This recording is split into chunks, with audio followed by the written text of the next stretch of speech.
Hi, today I thought I'd show you the beautiful view of Ocean Village behind me. As you can see, it's a beautiful harbour in Southampton, and I actually work here, so I thought it'd be a nice place to do my next video. And we can talk about triangulation today. So triangulation is when abusers pit significant people in your life against you, so they can target your children, they can target your siblings, your family members, your friends, your work colleagues, and they will turn them against you, or they will go and say things to them. So like, for example, if I take my own example, my second narcissist husband was pitting my children against me. So I have grown up children. I have 4 boys. I have a 24-year-old, a 17-year-old, 8-year-old and a 3-year-old. So as soon as anything would happen, as soon as I would sort of like ask him to leave or say that this isn't working, I'm not going to stay with you, you need to go.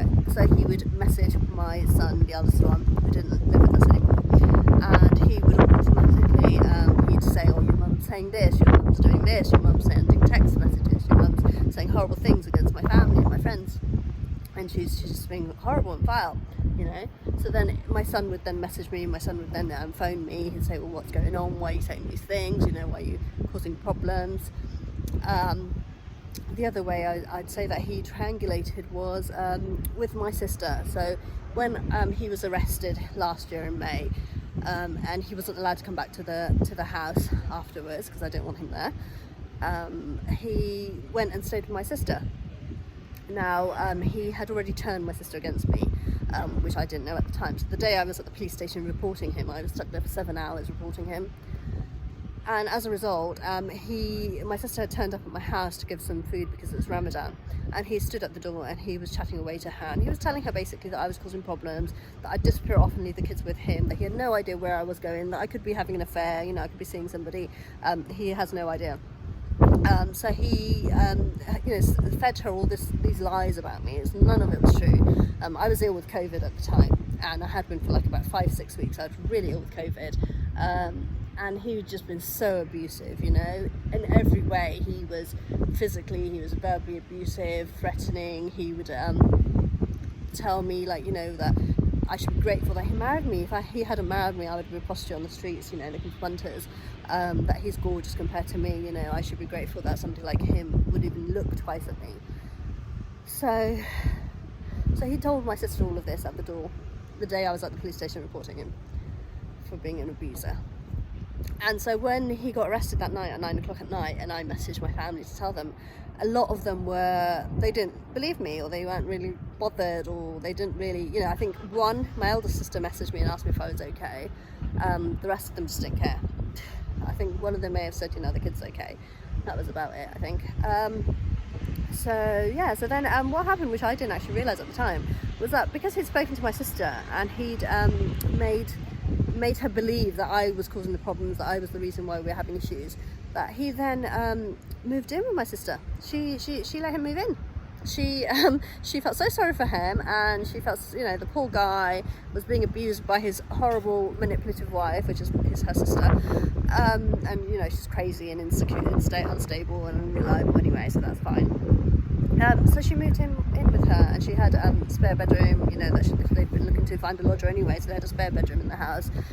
So he moved in, he stayed there for 2 months free of charge, and he was still working, he still had government handouts. So he had plenty of money, plenty of income, barely any expenses, because he didn't have to pay for food, he didn't have to pay for rent, he didn't have to pay for any bills, nothing. Meanwhile, I'm left with no job, no income, no savings, 3 kids to feed, no government benefit because it takes 5 weeks before they even pay you a penny, and £800 mortgage, £130 council tax, gas, electricity, phone bills, TV, Sky, you name it, one bill after another. He cut everything off. I got emails, I got phone calls, I got letters, this needs paying, that needs paying, and I had not a penny of income. At the time, I think I had £47 child benefit money that I used to get a week for the children. That is it, £47 child benefit money. We were reduced to eating from food banks. We were reduced to taking money from charity. We had to rely on friends to do a rally round to give us some money. The school sent us food parcels. Sure Start arranged some food parcels for us. The food banks. The church dropped off a voucher for me. Yeah, so it was just lovely. And in all this, my sister is being a pillar of the community and an amazing Muslim woman, supporting my abuser and allowing him to stay free of charge, making sure he's okay, sympathising with him.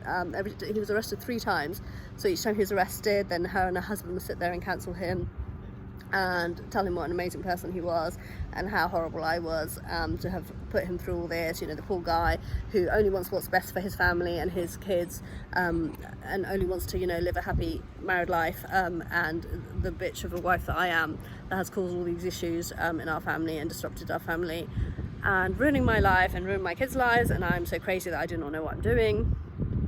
I remember my sister, this is before I knew that he was living with her, so it was the day after he got arrested and he got released the first time. And she messaged me and she said, look, me and Dan can do mediation for you. You know, Dan's really good at talking, you know, he can really explain things and he can do mediation for you. And I said, she said, Islam. She brought in Islam. She said, the Quran encourages mediation. You know, the Quran encourages that if you're having problems in your marriage, that you do mediation. So I said to her, okay, so what does the Quran say about abuse? You know? And she turned around and she said, this is via text message, she said, maybe you should read it and find out for yourself. And I said, how about I tell you what the Quran says? Quran says that we do not put up with abuse. We do not put up with abusers. We do not sit silently and just let them abuse us. You know, in our religion, we're Muslim, so in our religion, we have never been told that we put up with abuse. We have never been told that we allow abusers to do what they want and to treat us how they want. Allah helps those who help themselves, okay? He has never said that suffer in silence. You know, even in Islam, it is an eye for an eye. You can take revenge on people who wrong you. If you can leave it to Allah to sort out, if you can leave it to His judgment and His court, then He will punish them for you. If you want to punish them yourself, then He doesn't say that you can't punish them. You can punish your abusers. You can punish people who wrong you. But my sister, who thinks she's an amazing Muslim, who knows everything about the Quran, who reads the Quran, who reads namaz 5 times a day, I'm the sinful one who doesn't read Quran, you know, who doesn't read namaz, who doesn't know anything about Islam, according to her and the rest of my family, is lecturing me on Islam. And ironically, I was actually the top student in my mosque classes. Every class I've been the top student. At 12 years old, the Imam would leave the stick with me and leave me in charge of the whole class and say, right, I'm going to do namaz, can you listen out and can you make sure they behave? You know, I had teenage boys that were messing about, they wouldn't listen, and I would go and bang on their tables to stop them from being a pain. And they would sort of laugh and mock me, try and flirt with me or whatever they wanted to do. But, you know, I know about Islam. I did RE at school and I was a top student in RE. My RE teacher loved me and he was a lovely person. Mr. Carls, hi, if you're still around and you happen to see this. I'm sorry I did that cartoon version of you. I'm sorry I laughed at you. I know you've forgotten me, but I still remember that. I'm sure me and my friends were talking about that last year and it was hilarious. But I didn't mean to mock you, I'm sorry, but you're lovely. Honestly, I loved learning RE from you. And I got 100%. I got A star at GCSE RE without even having to try, and our subject was Christianity and Islam, and I loved every minute of it and it was great. And we visited churches and we visited mosques, so I do know about Islam. So much as people would like to say that I'm sinful, I don't wear a hijab, I don't wear a burqa, you know, I am not a typical Muslim girl.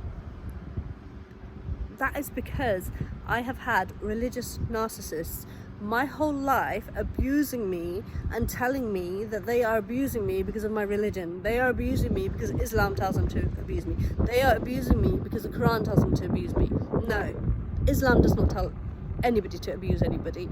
Islam does not tell anybody to hurt, humiliate, to torture, to physically abuse people, to mentally abuse people, to control them in every way possible. That is not Islam. Islam teaches peace and love and respect and dignity and you respect people, even people who are not part of your religion. You are not abusive to them, you do not swear at them, you do not shout at them, you do not humiliate them.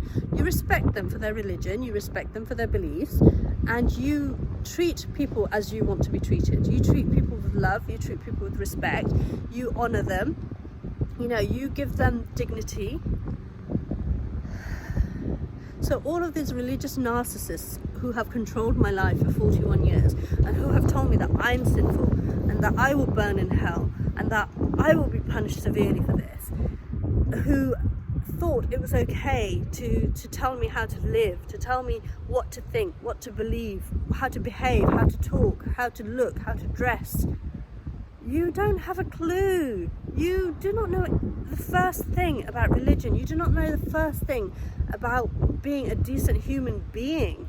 If you were, you would not hurt people, you would not humiliate people, you would not abuse people on a daily basis and then justify it with religion, justify it with culture and society. And this community that I live in, this community that thinks it's okay to ostracize women who get divorced because they're suffering with domestic violence, who are abused at home but they're not allowed to say anything and they're not allowed to report their abusers because the abuser is their mother. And in Islam we are meant to respect our mother. Yes, but the mother is meant to be a mother, not a narcissist, not an abuser, not a monster. When you've got monsters for husbands and mothers and siblings, you do not need to respect them. You do not owe them a single thing. I have tried for 41 years to live with my family, to live with my mother, to live with my partners, and they have done nothing but abuse me, and they have done nothing but control me and torment me, and it doesn't work that way. You know, life is for living, life is for enjoying. You know, this beautiful scenery behind me, this is where I work in Ocean Village, Southampton, and it's amazing, and I've got lots of people going past. Hi.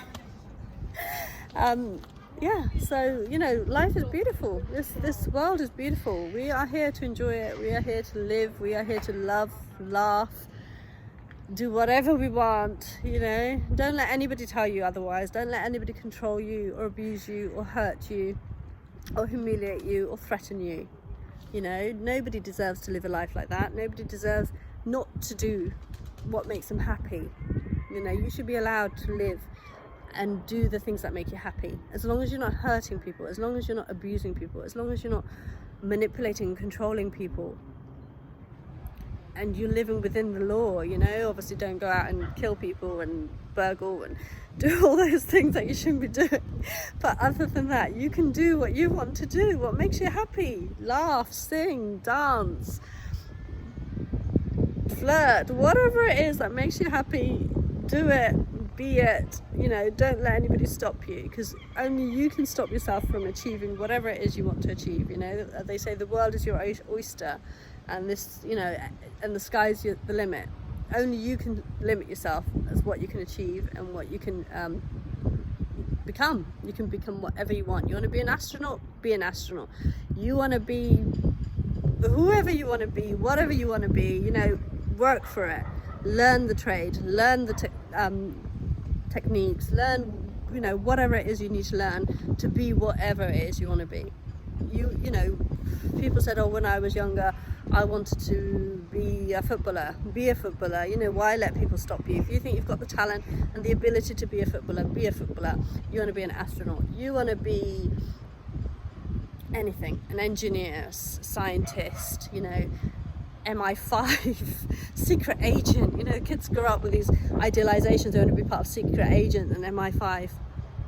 There are people who are MI5, there are people who are secret agents, there are people who are astronauts, inventors, scientists. You can be anything you want to be if you believe in yourself. Once you believe in yourself, no one can stop you, because once you actually believe in yourself, you actually tend to exceed what you thought you were capable of, and you become a completely different person, and you become a true version of yourself. So while you're limiting yourself, while other people are controlling you and limiting you, you cannot be the full version of yourself that you would be if you were loved and cherished and encouraged to be what you want to be.